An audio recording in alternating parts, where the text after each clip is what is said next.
Who should you target in round 2 of your Dynasty rookie drafts? We're talking all that and more on today's episode of Locked On Dynasty. You are Locked On Dynasty Football, part of the Locked On Podcast Network. Here are your hosts, Matt Williamson and Ryan McDowell.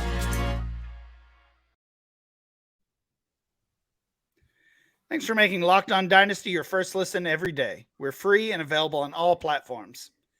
Welcome to the Locked On Dynasty Football Podcast. I'm your host, Ryan McDowell. You can follow me on Twitter at RyanMC23. Joining me today, as always, is Matt Williamson. Find Matt on Twitter at WilliamsonNFL. Matt, how's it going today?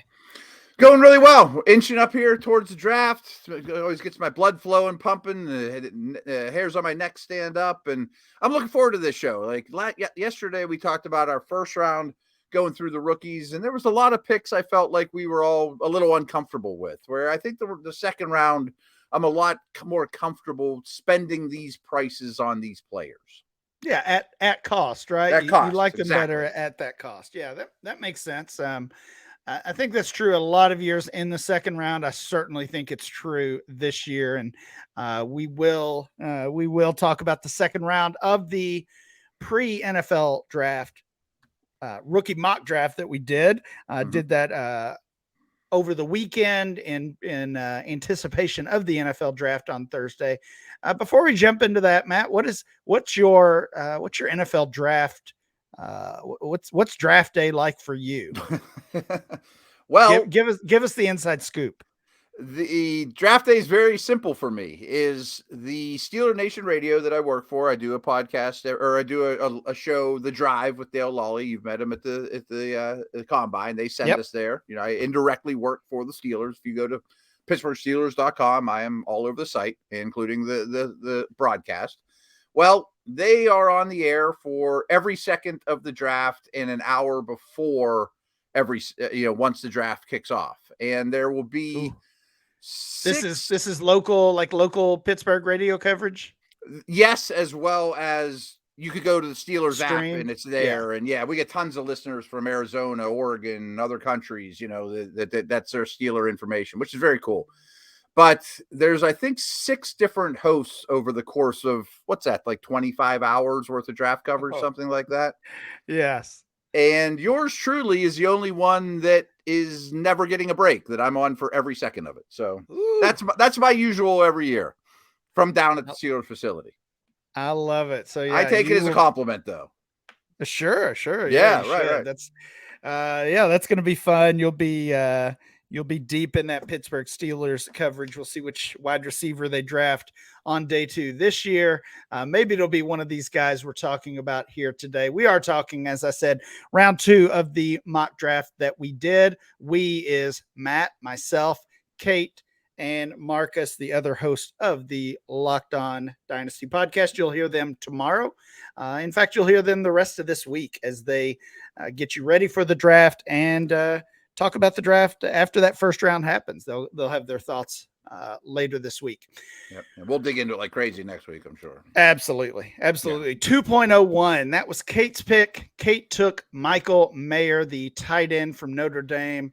Michael Mayer's ADP in our rookie data from DLF is 16 overall, so right in line with this pick. Matt, I know you're not a fan of Michael Mayer, at least compared to some of the other tight ends.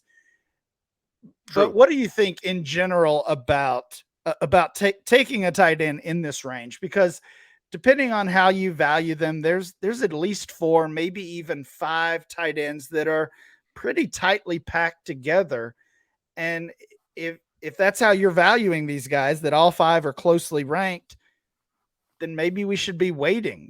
Don't be the first one to draft a tight end. What do you think about that thought process in rookie drafts? Well, last week we did our rookie ranks, and I've updated it 1,000 times. I'm glad you made me do the homework, because now I look at it every day. And Mayer right now is my tight end 5 in this rookie class. But I will admit, most years he would probably be 2, like a Freiermuth, or in that neighborhood. Because I simply adore this tight end class. And I think there's a really good point there, and this is true in the NFL draft, that if you're interested in a tight end, do you want to be the team that takes one in round 1 when you can get Tucker Kraft or Schoonmaker or somebody like that in the 3rd, or, Laporta in the 2nd? So there's a lot to go there. Do I want to be the first one pulling the trigger at this type of position? I think there's something to be said for that.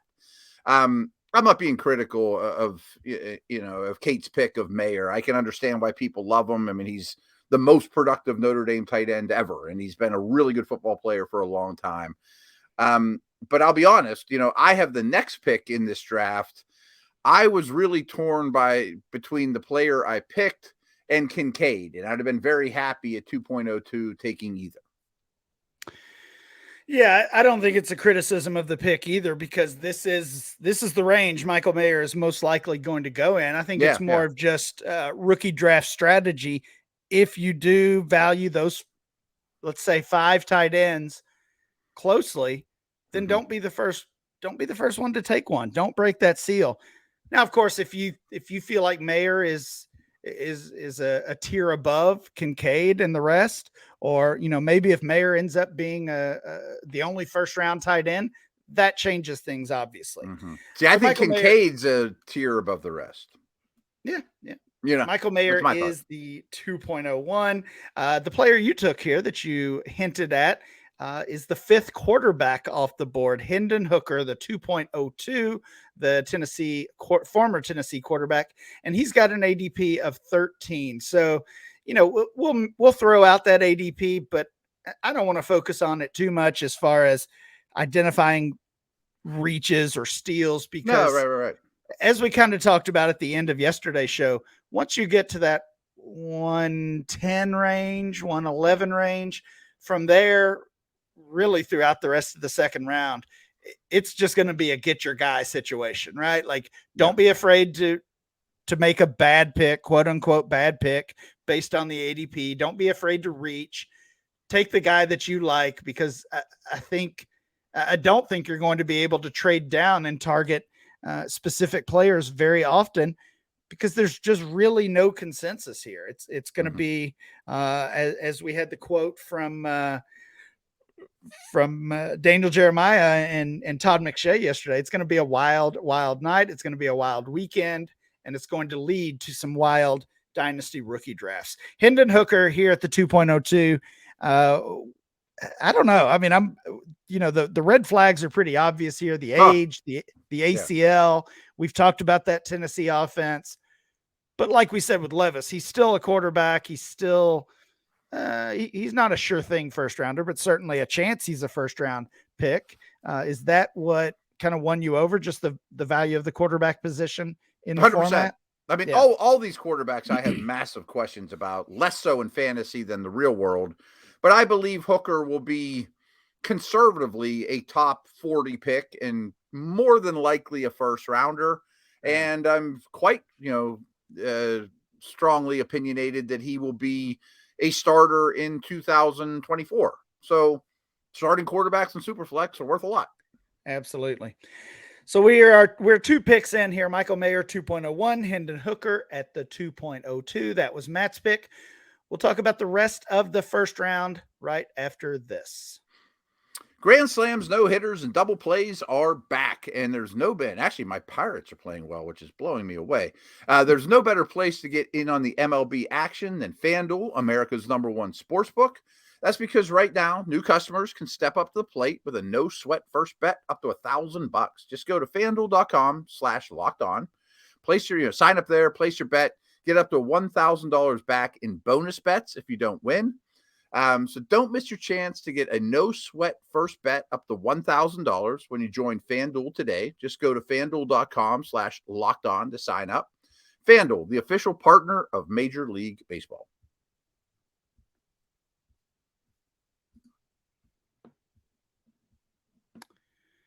All right, Matt, we are back. We're talking about this, the second round of our rookie mock draft that we did, the last mock that we'll do before the NFL draft later this week. Michael Mayer and Hendon Hooker were the top 2 picks.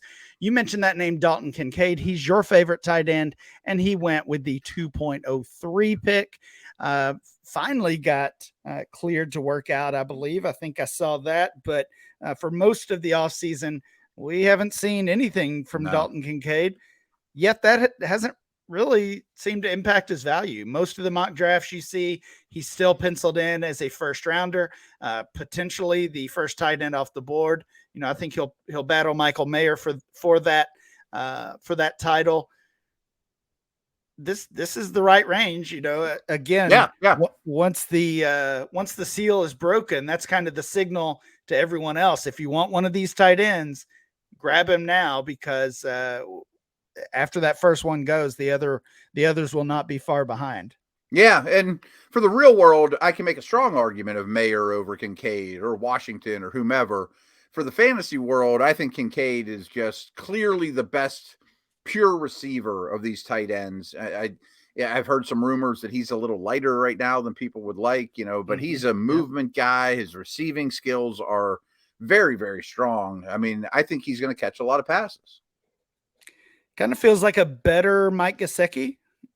Can you buy that? Yeah. But same usage and detached guy, big slot, those type of guys. Yes. 2.04 was my pick. Based on the ADP, this was a big reach because Cedric Tillman has an ADP of 23 overall. That would make him a late second rounder. I took him with the 2.04. I'm not worried about reaching. Tillman's one of my favorite players in this range. In fact, I would consider taking him in the late first round as of right now. Again, we'll know more later this week, but I do think he gets not only day 2 draft capital, but I think he gets second round draft capital. I looked at 3 7-round mock drafts that came out over the past week or so. Matt Miller of ESPN released one. We've had Matt on the show before. Dane Brugler, right, who we've also had on the show before, released a 7-rounder, and Chad Reuter of NFL.com. All 3 released 7-round mock drafts, and I basically compiled the data there for every quarterback, wide receiver, running back, and tight end to kind of get an idea of where these guys might actually go, and if there's consensus, if there's disagreement on the different players. All 3 guys had Cedric Tillman as a second-round pick in this week's, I love saying that, this year's NFL draft. So if Tillman's a second rounder, as they all project, I think this will be about the range we see him come off the board, and perhaps even higher. Yeah, I think Tillman and Mingo are the 2 big guys that can operate out of the slot that are a little different than the majority of this class. I think both of them will be day 2 selections, and I agree that Tillman's going to be a second-round pick. Yeah. 2.05 was Kate's pick. She takes Tyjae Spears. We talked about that running back position yesterday and how the disappointment of so many of those running backs has led to kind of what looks like it might be a disappointing class. We had 3 drafted in the first round, obviously Bijan Robinson and Jahmyr Gibbs, along with Zach Charbonnet. So the player that ends up being the RB4 for Kate here at 2.05 is Tyjae Spears, the running back from Tulane. What do you think about Spears going in this range? Because he really feels like the type of player who would be that sleeper, and you target him in the 3rd round, but kind of like we said with Downs yesterday, this class is just moving these types of players up the board. And now here Spears is as a mid-second rounder. No, in this class, I think it's fine. I really do. Because again, to pull the curtain back, I picked right after Kate, and I was really torn. I'm like, when I'm on the clock, I'm gonna have to pick between Spears and Bigsby. I don't know which one I want. I value them exactly the same. She made that much easier for me. Spears falls. But I do think you scared me last week. I forget whose report it was, is a second-round running back has more medical issues than any of us know. I think it might be him. Yeah, I think it could be him too. Unfortunately, it did have had an ACL tear in college. I believe that was his sophomore season, and then had another injury this past season. I believe that was I think that was a hamstring, not necessarily a serious knee injury. Sometimes it's just wait and see with these reports, because we just don't know. We're just not privy to the information until the the pick is made or until the draft actually gets underway, I hope it's not Tyjae Spears. I really like his game. Me too. I do too. Going back to those mock drafts I looked at, all three projected him as a third rounder. So unless it is him that teams are worried about as far as the medicals, it looks like Spears will get that day 2 draft capital. Is Spears your running back 4? Because I keep going back between Spears and Bigsby. Yeah, he's my running back 4, and he is he's the running back 4 based on that mock draft average that I had put together as well. Okay. You already mentioned the name. You were the next pick, and you took Tank Bigsby. We talked about him pretty early on in our rookie profile series, and I feel like I was pretty down on him at that point. He's coming back. Me too. I like him a lot more now than I did a week ago, and way more than we did during that conversation. Yeah, I think he will also be a day 2 pick. Probably closer to the end of the 3rd round. But I think if he sneaks into day 2, that's a big boost to his value. As I said, he was your pick here in the middle of the 2nd round. What makes you feel better about Tank? The more studying, I realized, boy, he didn't have much help. I mean, that guy had to earn every yard and still did, so if you displace it and put him in a good situation, he might clearly be running back 4 or 3 or, so he overcame a lot to even be in this consideration. And he essentially said that exact thing at the combine. Was asked about how he, kind of overcame the team struggles, specifically over the past 2 years. Of course, Bigsby burst onto the scene as a true freshman at Auburn with a huge season. They had a solid season that year, if I remember correctly. And then the past 2 years have been, the wheels really fell off. And you can understand Bigsby or really anybody else in that offense struggling on an individual level because the team, not only the performance, but the entire dynamic was pretty rough based on all reports and, coaching changes and just obviously struggling on the field. So I'm not really holding that against Bigsby moving forward either. Matt, we have 6 more players to talk about. We're going to do that right after this break.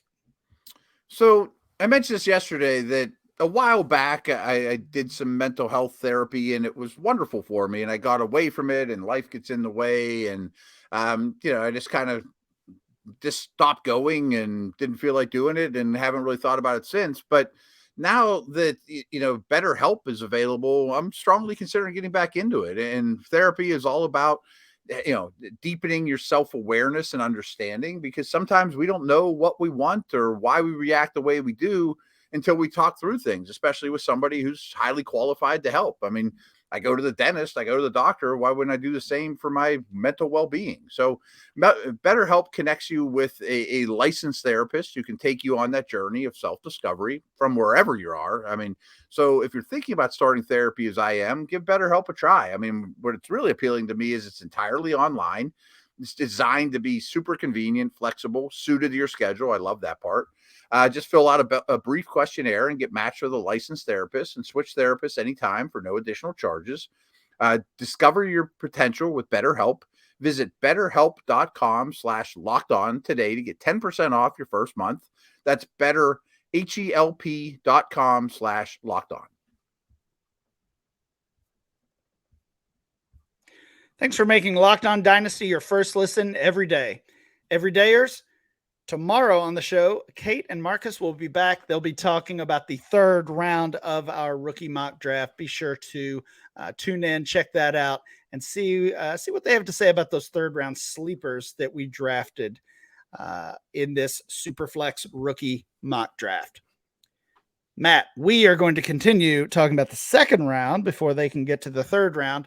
2.07. This was Marcus's pick. I love the pick. I love the player, Marvin Mims, here at 2.07.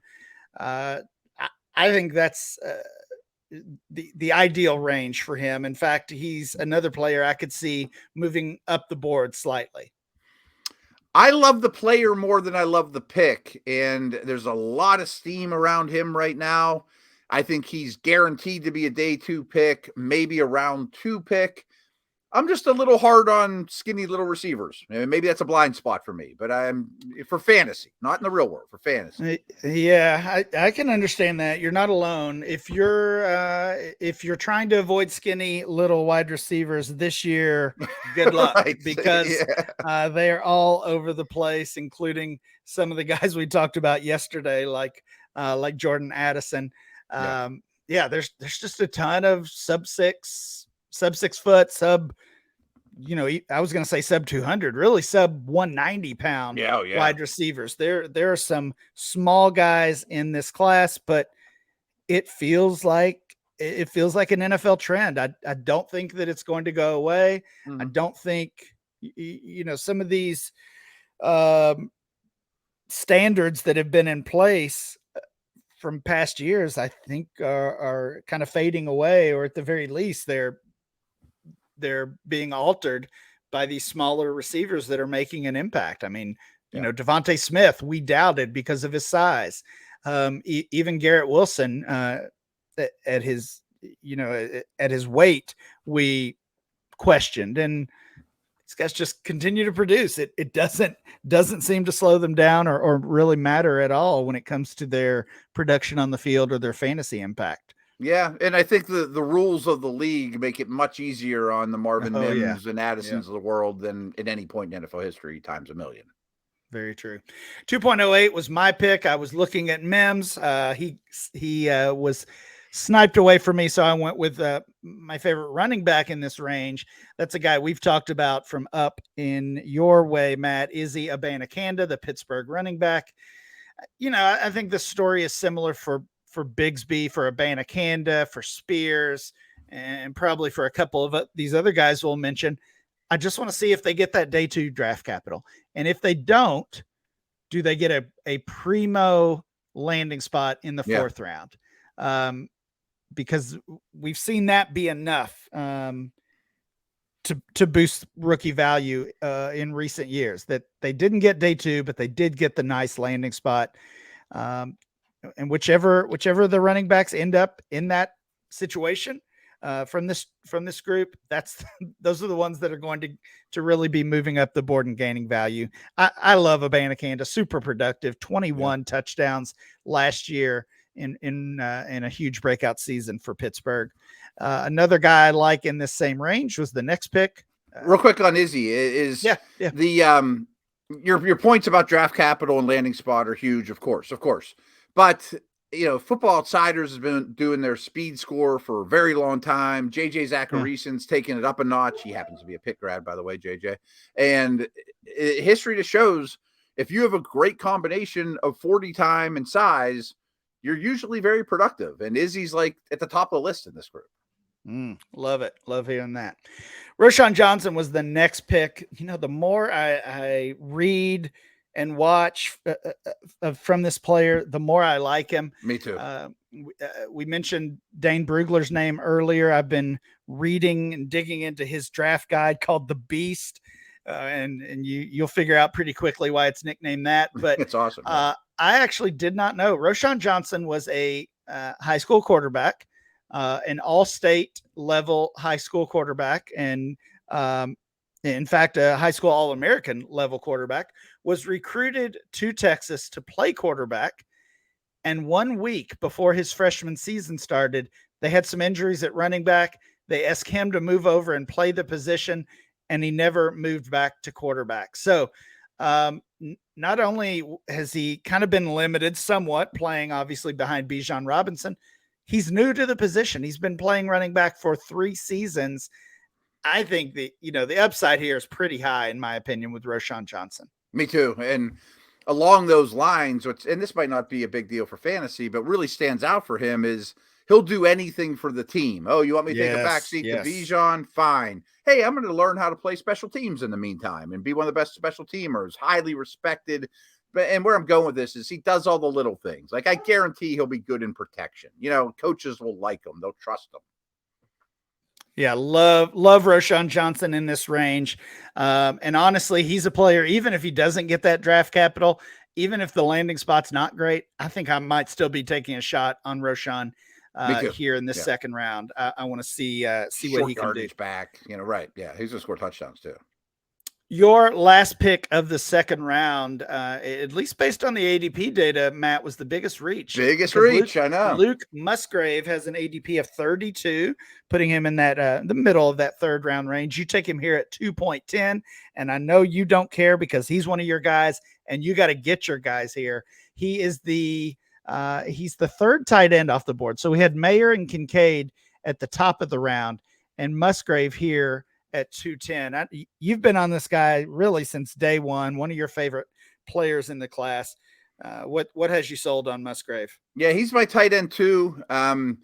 He's almost 6'6". He runs like the wind. He's one of these guys that I feel like he has this great background as a skier and all these other strange sports. I feel like if he's never golfed before, he's your buddy that picks up a club and it comes real easy to him. Or I've never thrown darts before, but I'm the best in the room already. Like he's very natural.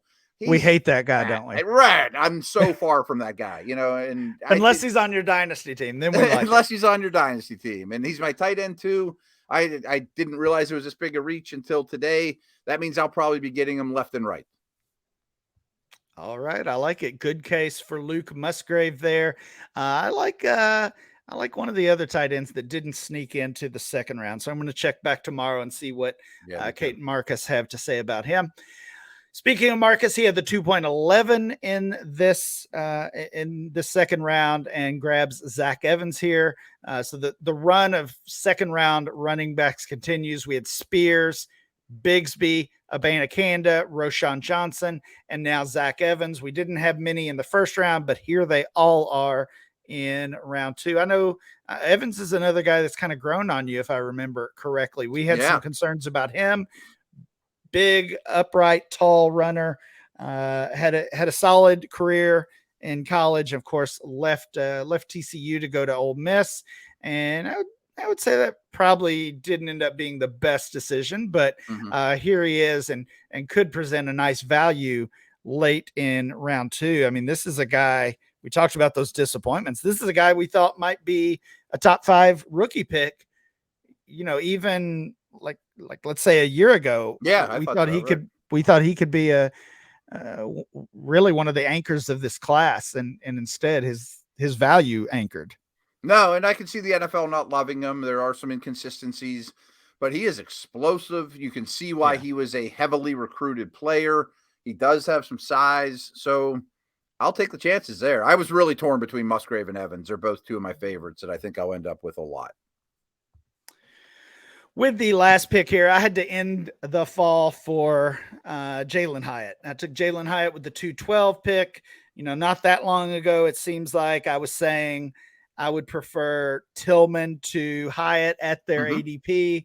And, now obviously I would prefer Tillman to Hyatt straight up because that's how I drafted them. I think that's very likely how they end up in actual rookie drafts starting next week, that Tillman is selected ahead of Jalen Hyatt. And I mean, the concerns are all out there, but still Jalen Hyatt's going to be a second round pick in the NFL draft. Could still be a first rounder, certainly, although I don't think that happens. But a second round receiver with that pedigree, 212 is a nice value. His ADP is 15. So based on that ADP, for whatever that's worth, I got a nice value as well. Matt, every year it feels like there's a hot potato player, right? There's a player, that's what I call him, at least, a player that you don't want to get stuck with. You don't want to be the one to click the button in your draft, right? And I gotta take him, but I don't want to. Yeah, I don't want Jalen Hyatt, but somebody's got to take him. And maybe it's Will Levis, maybe it's Quentin Johnston. Those are other hot potato candidates, but Jalen Hyatt is the best example right now pre-draft, because not so long ago he was a mid-first rounder. Now here he is, a late second rounder.